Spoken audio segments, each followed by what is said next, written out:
Mabuhay! Peugeot has been on a tear recently trying to assert itself in the Philippine market.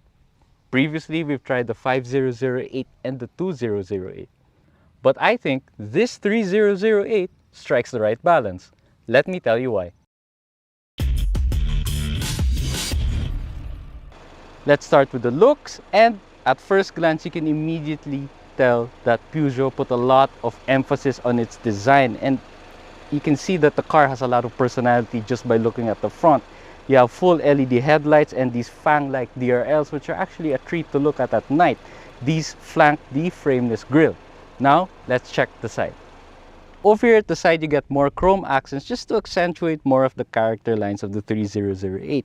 You also get 18-inch Los Angeles styled alloy wheels. But another cool feature here is there's actually a little Easter egg under the side mirrors. When you open the door at night, you can see that there's a spotlight that shows the logo of the brand. Now onto the rear. Over at the rear, the most notable feature, design feature at that, has to be the claw-like LED taillights. Claw, of course, because this is the Lion brand after all. And lastly, the coolest thing about the rear is the hands-free tailgate. Now let's check out the inside. Now we're inside the 3008, and if you thought the exterior was the only place where it would be stylish and have a lot of personality, you'd be wrong, because Peugeot is of course a French brand, so the inside has to be just as stylish as the outside.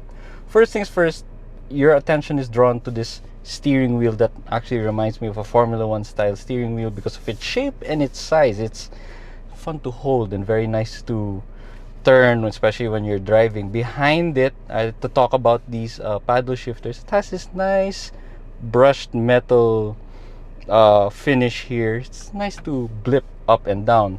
Okay, so now let's talk about the Peugeot iCockpit system, which is their way of saying most of the features in the interior are biased more towards the driver, him needing or her needing most of the information, of course. So this is a 12.3-inch display that is actually customizable, so you can change it. So right now I'm in my own bespoke setting. I customized it. I wanted to see my fuel economy and the engine speed, and of course the speed of the car itself. But you can change that. You can move it towards navigation if you want. So if you want the map to be in front of you, you can do that. Then you can go for driving, which are normal dials, and that also has the car, nice little car in front of you. So there you have it. Below that, the steering wheel, you have your controls on the left side for the screen over here, and the controls here for the right side are for the 10-inch infotainment screen that has Apple CarPlay and Android Auto.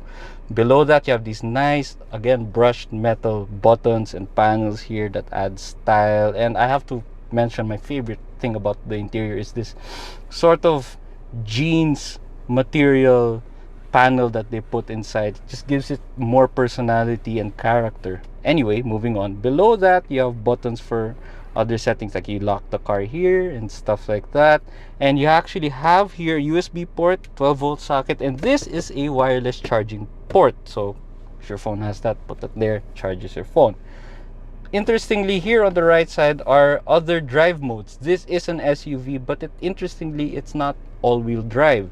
But Peugeot still decided to put different settings. So you can put it in snow mode, mud crawl mode, sand. You can turn off the stability control, and of course back to normal.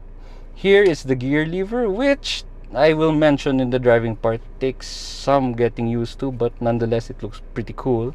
You have your electronic parking brake here, and down here the sport button, cup holders, and inside this is actually a cool box. So if you put drinks inside, it's actually a pretty big cool box, so decent sized drinks can be put inside and to stay cool. As much as I like the personality and the character of the interior, there are some things, well, one thing really that I'd like to point out is a little bit of a hassle. As you can see by my face, it's quite hot outside. So let's try to turn on the air condition. Press on the brake, press the start button, it starts. I have to press this button to get into the air conditioning. There's that. Then to press the fan speed, and there you have it.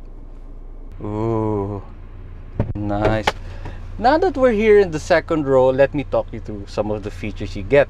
First things first, let's talk about the legroom. Should you need any more legroom, actually, both the driver and the passenger seat are power adjustable, but nonetheless, this is my driving position and I have enough space. Above me is a huge panoramic sunroof.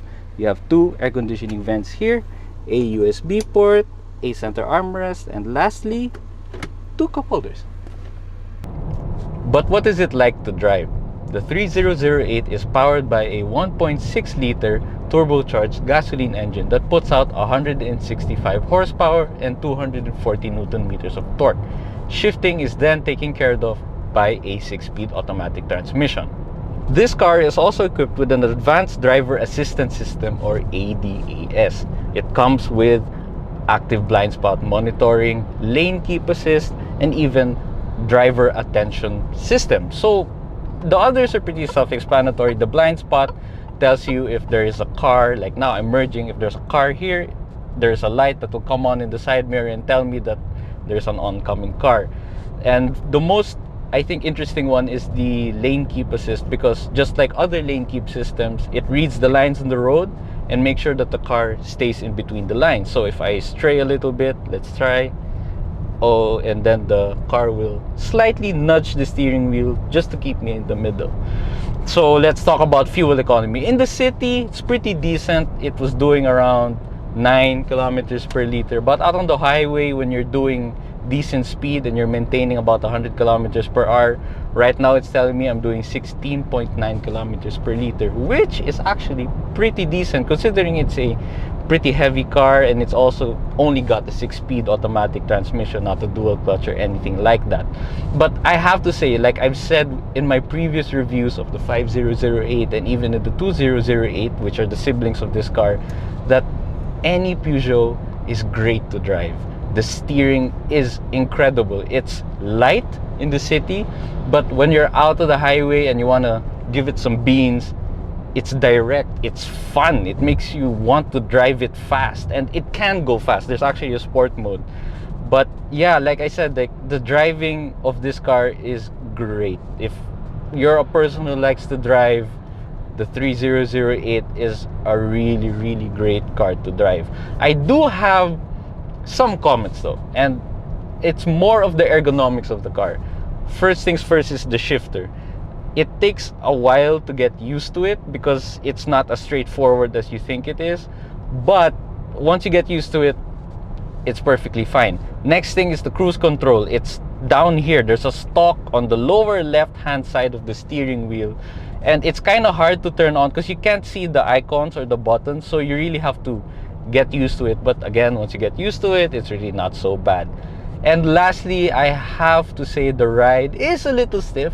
It's not really that bad, but I noticed that over certain road surfaces it can jar you just a little bit. But again, overall, nothing to complain about. I have to also commend lastly the iCockpit system of this car. Like I mentioned, that it comes with that, because iCockpit sounds like marketing speak, but honestly they really hit the head of the nail on this one, because you can see everything. In my line of sight right now, I'm driving on the highway, so my focus has to be on the road, but I really don't have to look far away just to see the information in front of me or to change the music. The cockpit is really angled more towards the driver, so it's really good. So that iCockpit system is really nice. So to really sum it all up, the 3008 is a fantastic car to drive. It's amazing how easy it is and how fun it is at the same time. The Peugeot 3008 retails for 2,210,000 Philippine pesos. That is a lot of money, and there are a lot of other cars in its segment that offer the same type of equipment for a little bit less. But the 3008 achieves something that not everybody can do, which is to set you apart. If you're the type of person who likes style, who likes showing people that you have a personality, that you have taste, the 3008 might be the right car for you. But should you get one? Again, that's entirely up to you. If you like this video, please don't forget to subscribe to our YouTube channel below. And also, please don't forget to follow us on Facebook, Instagram, and Twitter. This has been Pablo Salapantan of Vigo Auto. Paalam!